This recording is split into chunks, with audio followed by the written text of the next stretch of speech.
Seshadri Chari, convener of the Foreign Affairs Cell of the BJP. Colonel Anil Kaul is joining us from Delhi. Maruf Raza, strategic affairs expert.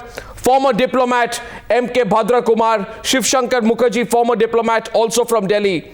Former Chief of Army Staff General V.P. Malik and General Ashok Mehta, defense analyst. Gentlemen, I thank you for joining me on this very important Newshour debate. Maruf, let me start with you. Pakistan has completely rejected our protest, which means we're back to square one. So what should we do next? Do we have an effective option, or do we need to change our strategy vis-a-vis Pakistan? Arnab, I said it on your program yesterday, and I'm saying it again, that as far as Pakistan's concerned, you will not get an acceptance or an admission from Pakistan for this ghastly act. But more importantly, since 26/11 in particular, and several senior officials from the government serving and retired are on record to say that 26/11 was not just another event in India's history, particularly with reference to Pakistan. It was a watershed. And even after 26/11, India failed to tighten the screws on Pakistan. This channel in general, and myself in particular, we had gone on record again and again to say that there were several advantages that we could have then exploited because international opinion was in our favor.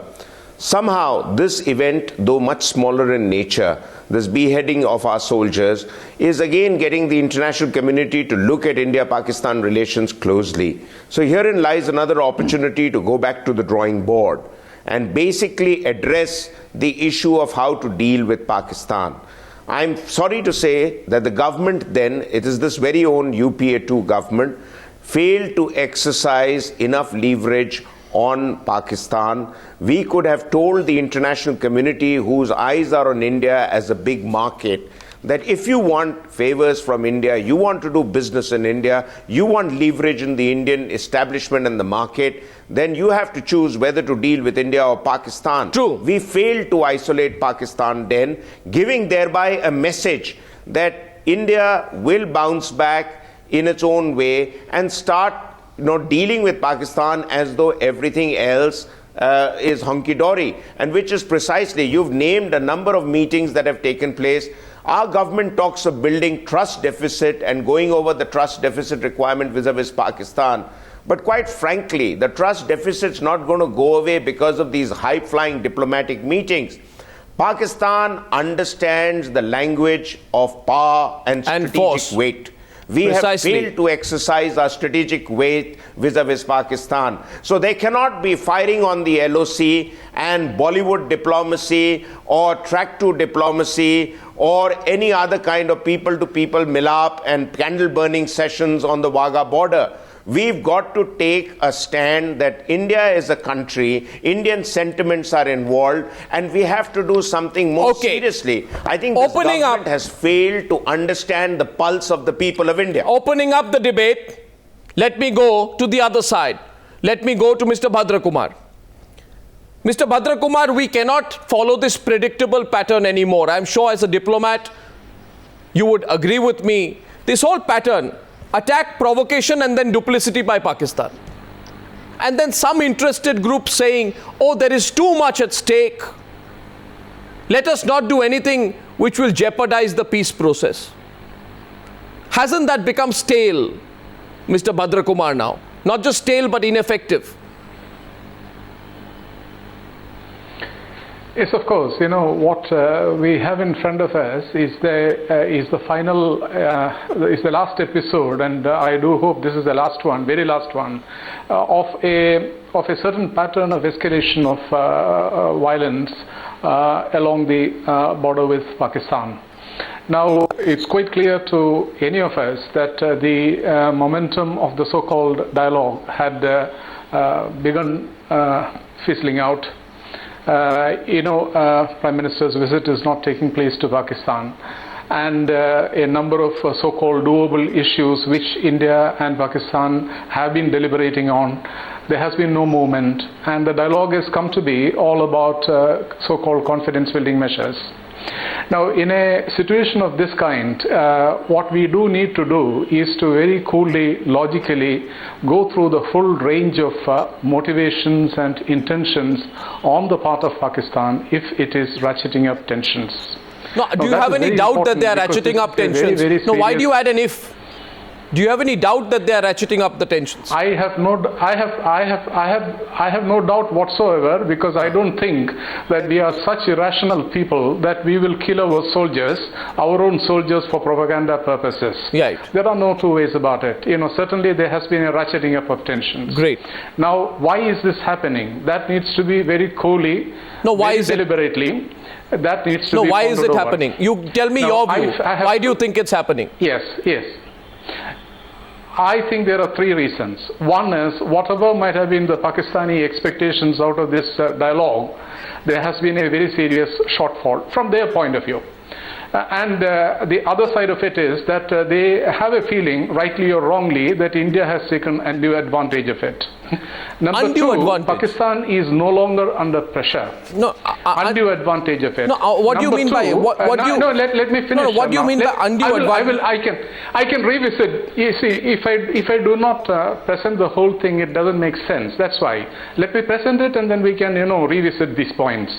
Number two is that Pakistan has been under pressure, enormous pressure, as the previous speaker pointed out very rightly, over the past 1 year, with a deep chill in the relations with the US. Now, that is no longer the case. There is bound to be a certain swagger in the Pakistani actions. That is number two. Number three, this is unfolding certainly against a broader regional security scenario in relation to Afghanistan. I think we are. It's quite clear that the end game is. It's quite important. Mr. Bhadrakumar, do you feel somewhere? Just sorry to interrupt you there. Do you feel somewhere that we are over theorizing this? We are seeking some large geopolitical justice. The fact is, the Pakistani mindset is not a mindset which talks peace, and we have put the onus on ourselves to take this process forward. Maruf says Pakistan only understands the language of power and force. No, the problem is I am neither a psychologist nor a sociologist. I am professionally a diplomat. No, and I'm equipped to analyze the situation in a certain way. No, certainly. But I can't get into their mindset. But I can analyze their intentions. See, the question is this. We had Sharm el-Sheikh. We had the botched attempt to invite Javed Miadat to India. We are the ones who have allowed Pakistanis to invest in our country. Foreign direct investment. We have shown enough acts of generosity from our side, haven't we? Let me get a third voice in. Let's get in Seshadri Chari into this discussion. Mr. Chari, tell me, have these talks achieved anything for us except to keep a peace industry afloat? Arnav, when we are dealing with Pakistan, we should also remember that Government of India is dealing with the Government of Pakistan, whereas the Government of Pakistan is not just dealing with Government of India. There are three sides of relationships. While the Government of Pakistan deals with the Government of India, it is the Army of Pakistan and the ISI and the jihadis who are dealing with the army and the civil society in India. Therefore, we should also realize the contours of this relationship with Pakistan and also take a definite and retributive action for every action that the army has taken on Indian army. So, needless to say, the army has not mounted, Pakistani army or the ISA has not mounted an attack on Government of India. Therefore, the Government of India should immediately put a military strategy into place, whichever way it works. Number one. Number two, it is not just enough if the foreign minister or the defense minister makes a statement that we will take a serious note of it. I think this is a matter on which either the Prime Minister or the President of India should address the nation, and their address to the nation should be strongly worded, but the attempt, so that it becomes an address not only to the nation but also to the international community. No, but the attempt expose the duplicity of Pakistan. No, but the attempt, especially of the doves and the peaceniks, seem to be to somehow try and downplay this. the so-called peace industry is but today extremely worried if that the- this if the will be Prime played Minister- up. No, my question is very simple. No, why should it be played up? The Prime Minister and the President of India. President is the chief of the armed forces in this country. Two of his men have been killed but when have- brutally. yes. He is not the president answerable No, to the but people of this country. I'm going to put this question before I come to General Malik. My question is to Colonel Kaul. Let me take the example of Saurabh Kalia. What did the government do on Saurabh Kalia? Did they do absolutely anything? And Colonel Kaul, who do you blame for the complete inaction in the case of Saurabh Kalia? Arnab, before I answer your question, I'd like to put something on your news channel today once and finally, because some of my journalistic friends among the doves have commented that I wear a funny thing on my face and come and speak rubbish. And this has been conveyed to somebody very high in the military hierarchy of this country. As far as my speaking rubbish is concerned, it's a separate issue altogether. But as far as this is concerned, this is the result of combat injuries, which I wear very proudly. But these are justifiable because they were done in the spirit of what you have in battle. But what has happened in Mendar is something which is not only condemnable but needs severe retaliatory action.